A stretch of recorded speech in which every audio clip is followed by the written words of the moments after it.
En historias como esta, los hechos se mezclan con lo que la gente repite, generación tras generación. Hay datos, hay rumores y hay fe. Lo que sigue no pretende ser un expediente. Es la crónica de un mito vivo.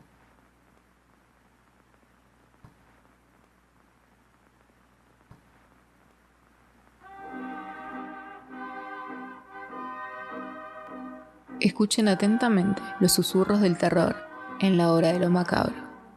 Una experiencia auditiva que desafiará sus sentidos y perturbará su mente.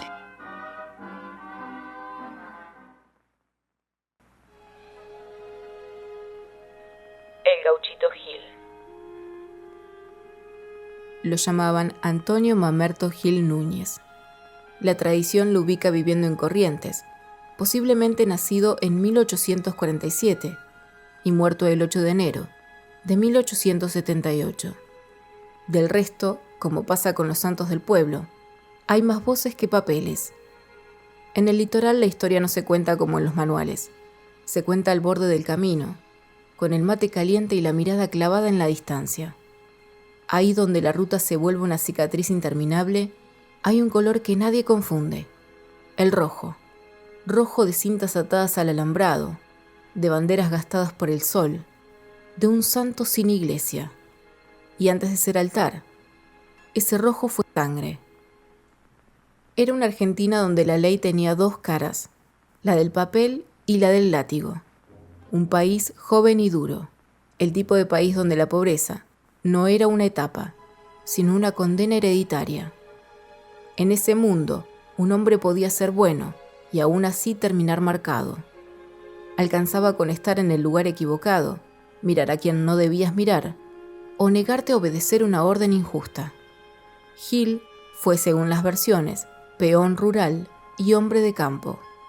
Los relatos lo muestran orgulloso, sin ser altanero, bravo, sin ser cruel.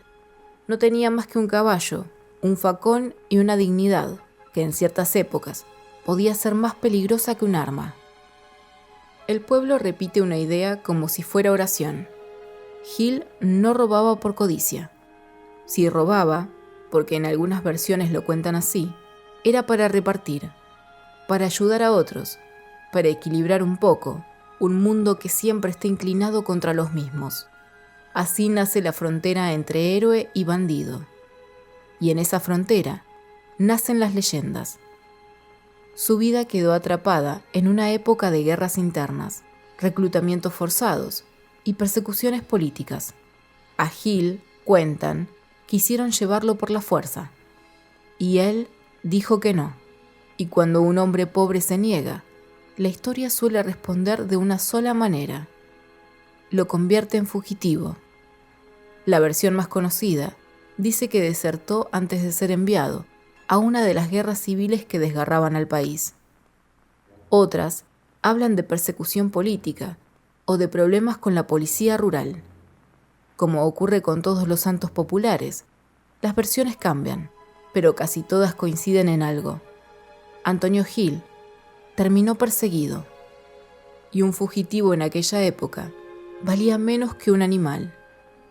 Lo buscaron por caminos de tierra y montes espesos. Algunos lo escondían, otros lo denunciaban por miedo. Con el tiempo empezó a crecer alrededor suyo una fama extraña, la de un hombre que ayudaba a los pobres y evitaba derramar sangre cuando podía. Para unos era un delincuente, para otros un justiciero perdido, del lado incorrecto de la ley. La leyenda dice que finalmente lo capturaron cerca de Mercedes, Corrientes. Lo llevaban atado, agotado, sabiendo perfectamente lo que venía después.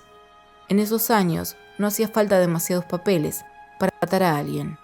Bastaba una orden, un uniforme y un descampado, lejos de la ciudad. Pero el detalle que convirtió su muerte en mito ocurrió justo antes de la ejecución. Según la tradición oral, Gil le pidió al verdugo que no lo matara, no para salvarse, sino porque sabía algo. Le dijo que, cuando regresara a su casa, encontraría a su hijo gravemente enfermo, y le advirtió que solo se salvaría si rezaba en su nombre. El policía o soldado, según la versión, no le creyó. Entonces lo degollaron.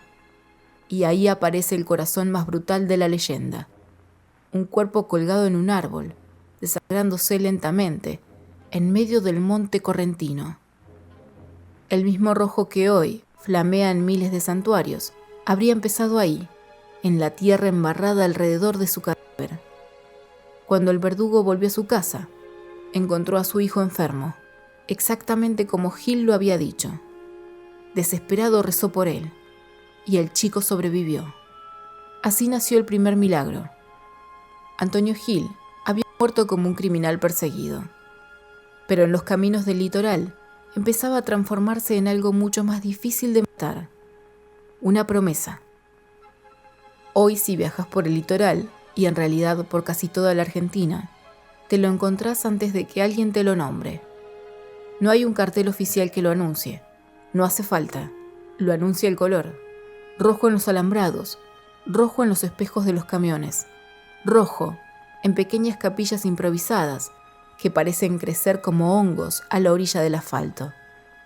El santuario más grande está cerca de Mercedes, Corrientes, sobre la Ruta Nacional 123, donde la tradición ubica su muerte. Ahí no hay silencio de cementerio, hay ruido de ruta, familias enteras, colectivos que frenan para saludar y camioneros que dejan una cinta y siguen viaje. Lo que se honra no es solo al hombre, se honra la idea de que la injusticia no tuvo la última palabra. Muchos atan cintas rojas, prenden velas o dejan flores. Otros hablan en voz baja, como si estuvieran negociando con un amigo peligroso. Porque al gauchito no se le pide pureza, se le pide algo concreto. La devoción popular lo presenta como un santo de lo urgente. Se le pide salud, trabajo, protección en la ruta, que aparezca lo perdido, que se acomode una causa, que se termine una racha de mala suerte. Y si se cumple lo pedido, se paga. Por eso los santuarios están tan llenos de botellas, cigarrillos, placas, fotos y promesas cumplidas. Cosas simples, cosas íntimas, cosas que dicen: esto fue lo que me sacaste de encima, o esto es lo que me devolviste. Y en el corazón de esa devoción hay una idea que da un poco de escalofríos. No conviene prometerle algo al gauchito y no cumplir. Esa advertencia circula como una regla no escrita. No es exactamente una amenaza, es más bien una forma de respeto. Si el muerto escucha, también puede enojarse. La gente lo dice en voz baja, medio en serio, medio en chiste, como se dicen las cosas que uno prefiere no poner a prueba. Hay amor en esos altares, pero también hay una sombra de violencia desde el origen, que nunca desaparece del todo. El rojo no es solo devoción, es recuerdo de sangre. Y aún así, o justamente por eso, el gauchito se multiplicó. Lo ves en una estampita detrás de la estación de servicio, en un altar mínimo al costado de la ruta, o en un camionero que toca la bocina al pasar. Hay devoción sin dogma, fe sin estructura, religión sin permiso.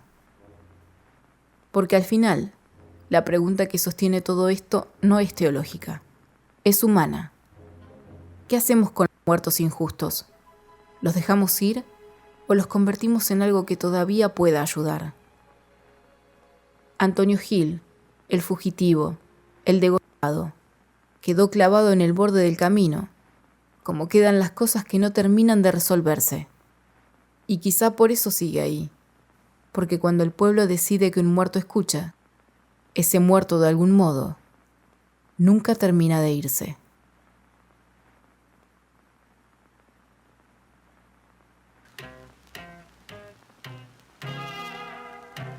Concluimos otro capítulo oscuro en la hora de lo macabro. Pero recuerden, en la oscuridad siempre habrá más historias por descubrir.